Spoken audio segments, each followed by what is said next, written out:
everyone. As you can see, we're here looking at my crock pot. And in my crock pot I have pig fat. As you can see, I've chopped it up to 1-inch thickness, or pretty close to it. Some of it still has the meat on it. We're going to go ahead and render some lard. I'm going to be using this for my soaps and also to cook with. So what you do is you get some pig fat. We had some from a pig that we butchered, and I also got some from the butcher. So you can go to the butcher, the grocery store, some specialty markets like your Asian or your Mexican markets will have some. Bring it home, chop it up. Go ahead and put it in freezer bags if you have too much. It stores great in the freezer. Put what you want in your crock pot. You're going to want to add about a half a cup of water.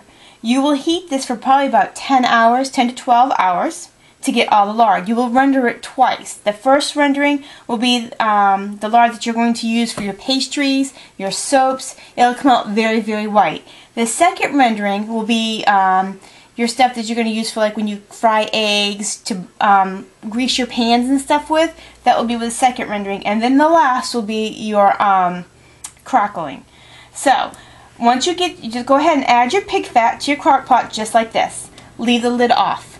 Go ahead and put it on low and just leave it.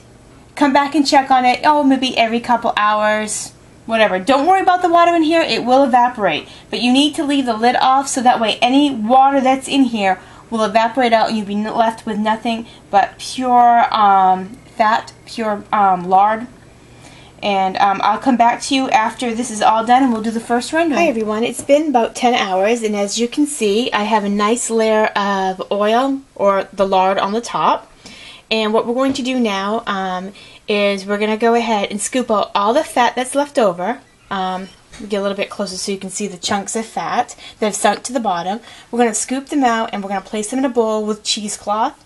And then we're going to strain the lard through another bowl with cheesecloth, and I will be right back as soon as I get that ready. Our lard here is starting to cool, and I'm going to go ahead and put it in my used containers. This did have lard in it before, so I'm going to go ahead and just use another little strainer, and just use some leftover cheesecloth from the last time on the edge, and I'm just going to go ahead and just ladle it right in, and I'm going to go through, I think it's like 4 layers of cheesecloth here and another strainer, just to make sure I have everything out. And that's it. Now you can store this in a mason jar or you can go ahead and store this in a plastic container. I'm doing the plastic container because I have them and I saved them. And I'm going to put this in the freezer until I'm ready to use it. And I will be using this mainly for my soaps. But this is the really good stuff to use in your pastries and your cookies and stuff. So I'll add a little bit more. But as you can see, it's all nice and strained out. There's nothing in there. Looks pretty good. And then over here you can hear the fat that's over here that we're getting ready to do for the second rendering. It's already starting to bubble and it's already starting to get more oil. So we'll be back probably in about 2 hours and I'll show you the next step. Okay, we're back and it's been about 2 hours, and as you can see it still has a lot of oil that's coming out, a lot of the fat's coming up to the top. So what we're going to do now is we're going to do the same process that we did before. We're going to scoop out all the fat and put it in one bowl, and then we're going to drain the oil into another bowl. This is your savory fat. This is going to be a little bit darker. It won't come out, it'll still come out kind of white, but more of like a cream color. This would be great for when you want to grease your pans and things like that. So we're going to go ahead and do that, and then when I put the oil, I'm going to go ahead and put the oil over here in a mason jar.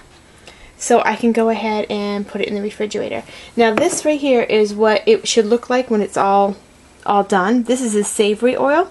It's not quite white, but it's a light color, and this is what I use for all my cooking and stuff on top of the stove and greasing pans and stuff. And it tastes wonderful.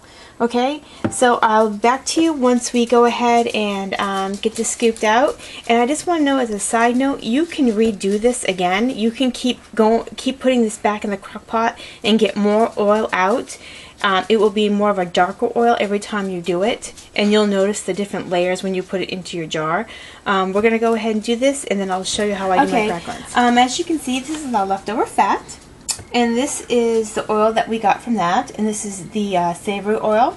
This is not the kind that you want to put in your pastries or making soap, but it's good for any other cooking that you're going to do.